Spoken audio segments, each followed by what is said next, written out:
김종훈입니다.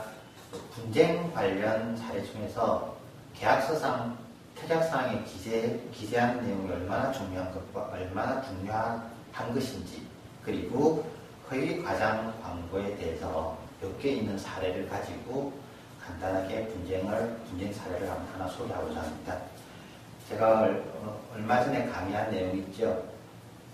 권리 위에 잠자는 자 보호받지 못한다.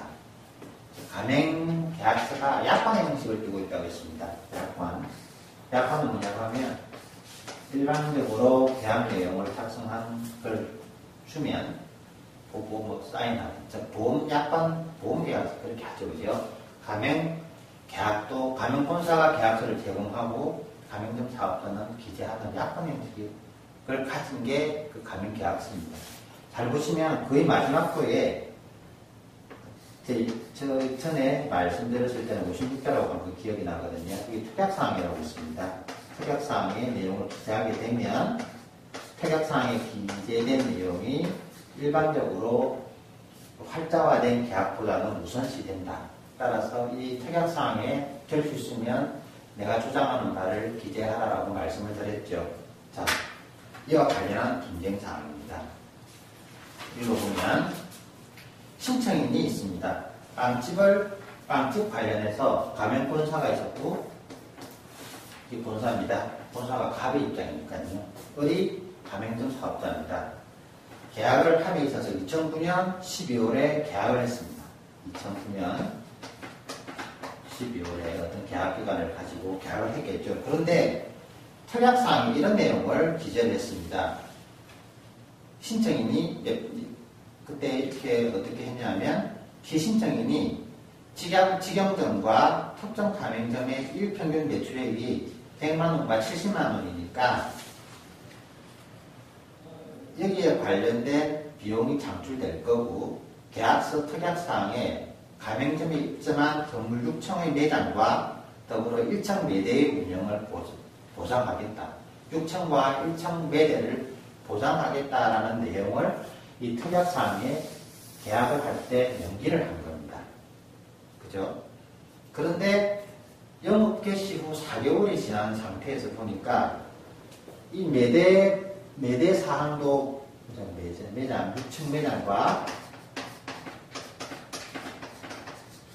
1층의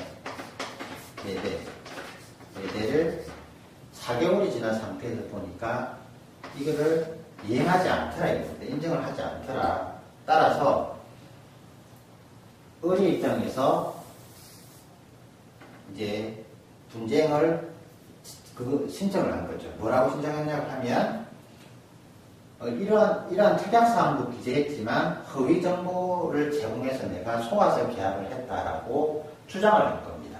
그래서 분쟁조정위원회에 올라가고 신청이 되었고, 조정 결과는 어떻게 나왔냐고 하면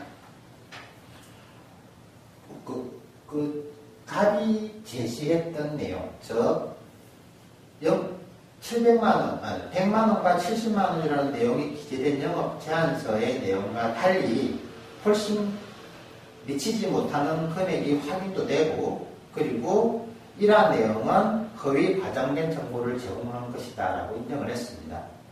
그리고 계약 이후 수개월 동안, 아까 4개월이었죠? 4개월 동안 1층 매대에 대해서 특약사항에 기재를 했으니까 보장을 해줘야 됨에도 불구하고 이러한 내용을 이행하지 못한 책임이 있으므로 가맹계약을 해제하고 피신청인인 가맹본부는 신청인인 을에게 투자한 금액을 반환하라라는 조정이 나왔다는 겁니다. 자, 또 한 가지 더. 이러한 조정이 나오게 되면 받아들여야 하는 건 꼭 아닙니다. 그죠? 하지만 중요한 것은 그러한 조정이 나왔다는 것. 여기서 우리가 알아야 될 게 뭐냐고 하면, 그 앞에 가맹사업법에서 아마 강의를 하셨을 겁니다.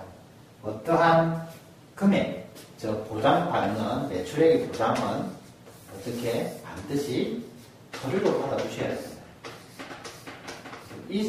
여기 상황에서는 영업 제한서에 이러한 금액의 70만원이라는 금액이 기재되어 있었고, 그러한 것도 결국 서류로 인정을 한 것이고, 이렇게 금액의 금원의 보장은 서류로 꼭 받아주시고 가맹계약서에 없는 내용은 특약사항을 잘 살펴서 특약사항에 기재를 하게 되시면 약자인으로는 가맹점 사업자는 보장을 받으실 수 있다는 내용의 조정관이라는 거죠.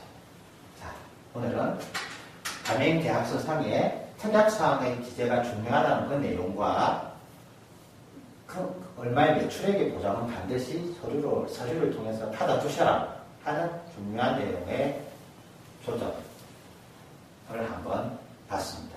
오늘은 여기까지 하겠습니다.